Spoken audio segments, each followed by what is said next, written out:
Bertemu kembali perintasan berita edisi 1549. Saya Zawaz Yusof, antara paparan utama. Berhenti menjadi whistleblower bernafas busuk.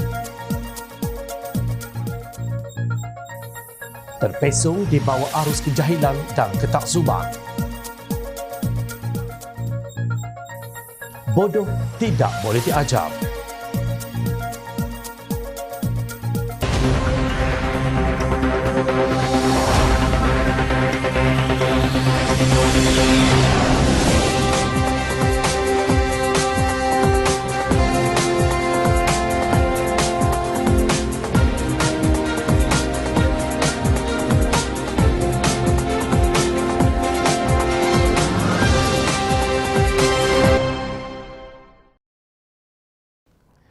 Assalamualaikum dan salam sejahtera. Presiden PAS Tan Sri Abdul Hadi Awang cuba memberi bayangan bahawa pelbagai pindaan undang-undang sejak kebelakangan ini kononnya telah meninggalkan syariat Islam. Menerusi tulisan dalam segmen Minda Presiden PAS, beliau dengan dangkalnya memberi sindiran kepada para hakim dengan melabelkan kewujudan hakim yang bijak sini bukannya bijaksana. Naib Presiden PKR Nik Nazmi Nik Ahmad berkata, beliau tidak terkejut jika Abdul Hadi tidak memahami isu tersebut kerana bekas Menteri Undang-Undang Datuk Seri Taqiyuddin Hassan sendiri pun dilihat sangat gagal memahami isu itu dengan baik. Sesuatu yang tidak disentuh Abdul Hadi adalah kerajaan telah menubuhkan jawatan kuasa khas mengkaji kompetensi Dewan Undangan Negeri DUN untuk mengkubal Undang-Undang Islam pada awal Disember 2023. Jawatan kuasa ini diketuai oleh bekas Ketua Hakim Negara Tun Zaki Tun Azmi dan turut dianggotai oleh 10 ahli jawatan kuasa yang lain. Sudah tentu jawatan kuasa ini membantu untuk memperkasakan mahkamah syariah di Malaysia. Saya yakin Hadi dan Taqiyuddin sebenarnya faham tetapi sengaja buat-buat tidak faham untuk menimbulkan ketakutan umat Islam demi kepentingan sempit mereka, katanya dalam satu kenyataan semalam. Kemarin Abdul Hadi dengan biadab membidas kemunculan sesetengah hakim yang didakwanya mempunyai kepala dan akal yang dipengaruhi pemikiran penjajah. Sementara itu, Nik Nazmi berkata perlembagaan yang dikatakan Hadi sebagai undang-undang penjajah sebenarnya telah memelihara Islam sebagai agama persekutuan dan menjamin hak-hak penganut agama dan kepercayaan yang lain. Perlembagaan ini turut menyebut pindaan perkara 121/1A Perlembagaan Persekutuan pada 1988 memberi Mahkamah Syariah bidang kuasa berasingan daripada Mahkamah Sivil, menjadikan Mahkamah Syariah bebas daripada campur tangan Mahkamah biasa dan dianggap setaraf. Sementara itu, amanah menegaskan sebarang dakwaan bahawa keputusan yang dibuat Mahkamah Persekutuan sebagai menentang Undang-Undang Syariah adalah tidak berasas. Presidennya Datuk Seri Muhammad Sabu berkata, amanah menyokong keputusan Mahkamah Tertinggi itu di dalam kes Nik Elin Zurina yang mana 16 peruntukan di dalam enakmen jenayah syariah Kelantan adalah terbatal kerana ia melangkaui bidang kuasa negeri. Muhammad berkata keputusan Mahkamah Persekutuan langsung tidak merungkai atau menghakis bidang kuasa Mahkamah Syariah seperti yang didakwa. Apa-apa dakwaan bahawa keputusan kes tersebut menentang Undang-Undang Syariah adalah tidak berasas dan ianya satu permainan sentimen yang dilakukan sesetengah pihak untuk mengelirukan orang ramai, katanya dalam satu kenyataan. Sementara itu, Muhammad berkata amanah mengambil maklum dalam kes Mamat Daud versus Kerajaan Malaysia pada tahun 1988 di mana Mahkamah Persekutuan telah memutuskan bahawa Seksyen 298A Kanun Keseksaan terbatal kerana tidak berperlembagaan memandangkan kesalahan berkaitan agama Islam adalah di bawah bidang kuasa negeri dan Mahkamah Syariah. Mengambil kira kes itu, katanya ia menunjukkan Undang-Undang Sivil juga boleh terbatal apabila melangkaui bidang kuasa seperti mana senarai-senarai jadual ke-9 Perlembagaan Persekutuan. Kata Muhammad yang juga ahli Parlimen Kota Raja itu, fungsi mahkamah harus dihormati bagi menjamin kestabilan pentadbiran negara yang berpegang kepada pengasingan kuasa antara badan legislatif, eksekutif dan kehakiman. Perkara 4/1 menyatakan dengan jelas bahawa apa-apa undang-undang yang bertentangan dengan perlembagaan adalah terbatal. Justru keputusan Mahkamah Persekutuan tersebut mengikat rakyat Malaysia kerana fungsi mahkamah adalah mentafsirkan undang-undang, ujarnya. Dalam pada itu, Muhammad berkata Undang-Undang Syariah tetap akan diperjuangkan amanah untuk diperkasakan supaya kedudukan penyelidikan dan pelaksanaan setiap undang-undang syariah dijalankan secara berhikmah, harmoni dan selamat tanpa terbatal kerana tidak berperlembagaan. Kesimpulannya, PAS wajib berhenti mengelirukan rakyat dengan menghina perlembagaan yang telah menjadi asas kepada pembinaan Malaysia, mempergunakan isu teknikal undang-undang untuk kepentingan politik sempit terutamanya berkaitan perihal agama adalah sesuatu yang tidak bertanggungjawab dan dilihat jelas menunggang agama demi kepentingan agenda peribadi. Kempen seperti ini hanya akan menimbulkan kekeliruan dan kebencian dalam kalangan masyarakat dan tidak akan membawa Malaysia lebih maju ke hadapan. PAS, tolonglah berhenti menjadi whistleblower yang bernafas busuk. Sultan Selangor Sultan Sharafuddin Idris Shah menegur sikap segelintir pihak yang mengulas keputusan Mahkamah Persekutuan yang membatalkan 16 Seksyen Kanun Jenayah Syariah Kurungan 1 2019 Kelantan baru-baru ini berdasarkan polemik kepentingan golongan tertentu sehingga menimbulkan kekeliruan kepada umat Islam. Baginda bertitah ada yang menyifatkan keputusan Mahkamah Persekutuan tersebut sebagai detik Black Friday kepada Undang-Undang Jenayah Syariah Islam di negara ini. Baginda yang enggan terlibat dalam polemik itu bertitah terdapat juga pihak yang memberikan ulasan dan tafsiran sebenar terhadap keputusan Mahkamah Persekutuan itu termasuk ahli-ahli politik, pengamal undang-undang, ahli akademik dan rakyat biasa. Semua pihak harus menghormati keputusan Mahkamah Persekutuan dan kedudukan Perlembagaan Persekutuan sebagai undang-undang utama negara yang perlu sentiasa didokongi oleh rakyat Malaysia. Di dalam menangani isu yang berbangkit ini, apa yang lebih penting ialah usaha kita dalam mencari jalan untuk mengatasi segala permasalahan yang timbul dengan mengkaji kaedah memperluaskan kompetensi Badan Perundangan Negeri untuk menggubal Undang-Undang Jenayah Syariah dalam kerangka yang ditetapkan oleh Perlembagaan Persekutuan. Titah baginda dipetik dari Facebook Selangor Royal Office. Sultan Sharafuddin bertitah kajian juga perlu dilakukan sekiranya ada keperluan mencadangkan pindaan kepada Perlembagaan Persekutuan bagi memastikan kuasa Badan Perundangan Negeri menggubal Undang-Undang Jenayah Syariah termaktub secara jelas dalam Perlembagaan Persekutuan tanpa sebarang kekaburan ambiguiti.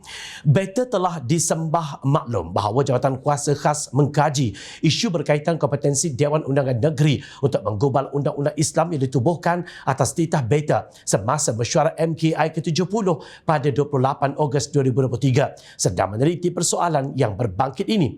Antaranya melaksanakan kajian terhadap isu-isu yang berkaitan dengan kompetensi termasuklah analisis terhadap peruntukan undang-undang sedia ada secara menyeluruh, mengkaji keputusan-keputusan Mahkamah Tertinggi serta membincangkan isu-isu tersebut secara terperinci. Titah baginda. Selain itu, titah baginda jawatan kuasa khas itu juga perlu membuat pengesyuran tentang kaedah penyelarasan yang terbaik dan harmoni terhadap isu kompetensi Badan Perundangan Negeri untuk menggubal Undang-Undang Islam serta bidang kuasa Mahkamah Syariah selaras dengan Perlembagaan Persekutuan dan mengkaji kaedah pemerkasaan bidang kuasa Mahkamah Syariah. Tambah baginda, jawatan kuasa khas itu diberi tempoh setahun dari tarikh ia ditubuhkan untuk memberikan sebarang cadangan kepada MKI dan seterusnya diangkat kepada Majlis Raja-Raja untuk diperhalusi dan diperkenankan. Beta menyeru dan menggesa semua pihak termasuk pakar-pakar perundangan agar membantu jawatan kuasa khas ini dengan memberikan cadangan-cadangan yang berilmiah, bernas serta praktikal bagi memudahkan jawatan kuasa khas ini melaksanakan tugas mereka. Titah baginda. Sultan Selangor turut menyeru semua pihak terutama umat Islam agar bertenang dan tidak menimbulkan sebarang kekecohan sementara menantikan cadangan daripada jawatan kuasa khas berkenaan. Di kesempatan ini, beta ingin menasihatkan umat Islam di negara ini, terutama kepada para alim ulama dan para ilmuwan Islam, agar sentiasa memelihara adab di dalam mencetuskan sesuatu pandangan bagi mengelakkan timbulnya kekeliruan dalam kalangan umat Islam.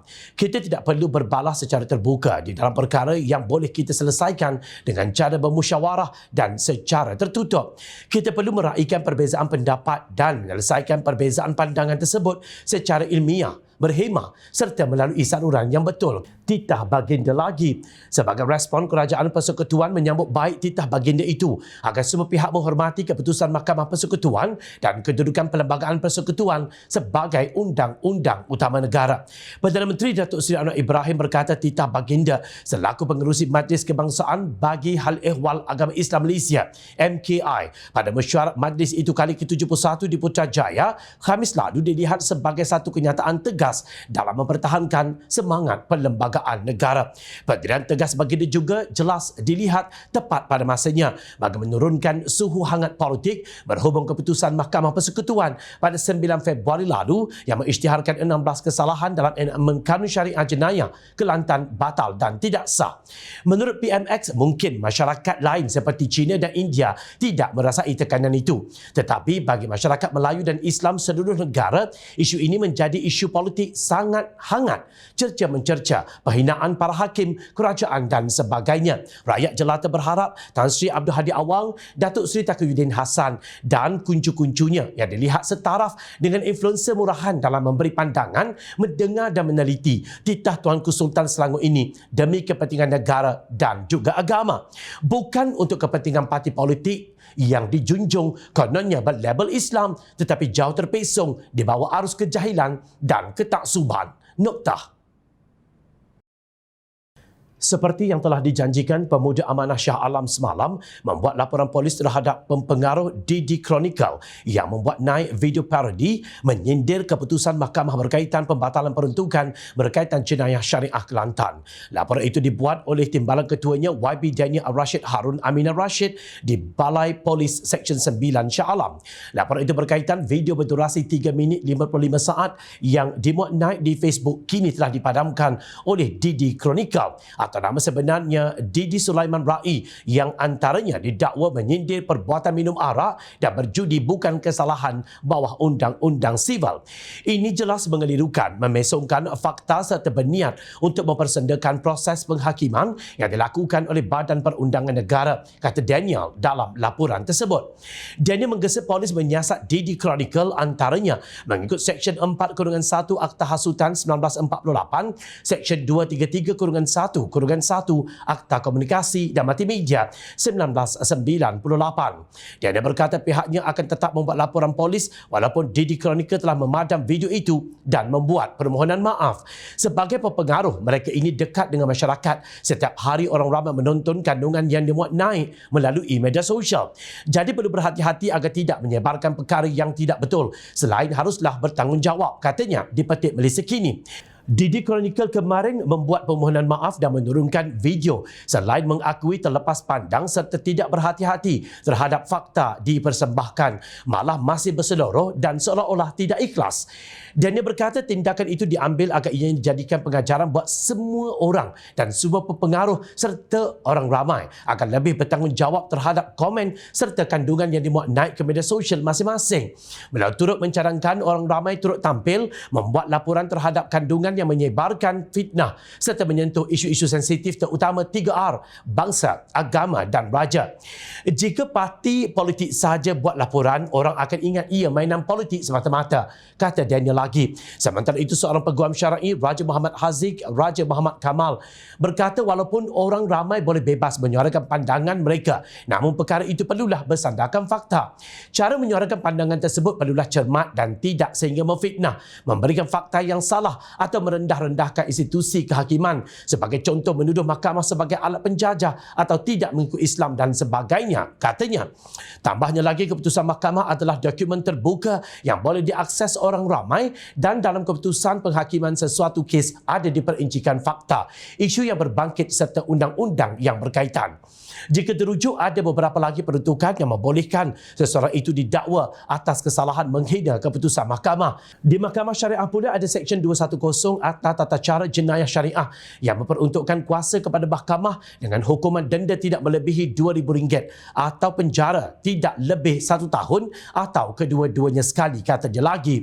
Kemarahan Pemuda Amanah terhadap pempengaruh murahan itu membuak-buak sehingga diekspresikan mereka menerusi laporan polis dan sidang media yang dibuat. Mereka marah kerana pempengaruh berkenaan memperlekehkan agama demi kepentingan parti dan untuk membuat kandungan laman media sosial mereka. Celakalah Didi Chronicle yang memperlekehkan agama demi konten dan parti, kata Hazmi atau Jeming Hassan dalam sidang media beliau selepas membuat laporan polis malam. Ia diulang oleh Jeming, naik Ketua Pemuda Amanah Nasional dalam Facebook beliau. Laporan polis itu dibuat di seluruh negara oleh Pemuda Amanah semalam. 2 laporan polis dibuat di Kelantan sahaja. Benar, Didi Kronika telah memohon maaf kepada pemuda amanah, tetapi ia bukan soal pemuda amanah sahaja. Ia soal agama Islam yang telah diperlekehkan. Agama Islam yang digunakan untuk dijadikan konten. Didi Kronika telah memuat naik satu posting yang dianggap menghina agama Islam dan kesucian hukum hakamnya. Di sebalik kejadian yang berlaku amat menyedihkan apabila ada di antara mereka yang bergelar walaun masih mempertahankan kebodohan dan kebiadaban pempengaruh berkenaan atas dasar bertentangan fahaman politik tanpa memikirkan kesan yang amat mendalam terhadap masyarakat dan agama. Malah bagi mereka apa yang dibuat Didi adalah benda biasa dan tidak perlu ada pihak yang melenting. Pelik bin ajaib ke mana mereka sepak terjang maruah agama dan kepentingan awam dengan membela makhluk sebegini. Bodoh tidak boleh diajar, sombong tidak boleh ditegur, cerdik pula tidak boleh ditumpang. Ingat, rakyat sentiasa memerhati. Jom Channel mengucapkan jutaan terima kasih kepada para penyokong dan kepada yang berminat untuk memberikan sumbangan bagi memberikan kami meneruskan perjuangan menyampaikan berita yang benar. Sumbangan boleh dibuat melalui akaun bank yang tertera. Salam rakyat kami sampaikan demi negara tercinta. Teruskan bersama kami, saya Zawaz Yusof. Assalamualaikum, salam sejahtera. Selamat berhujung minggu.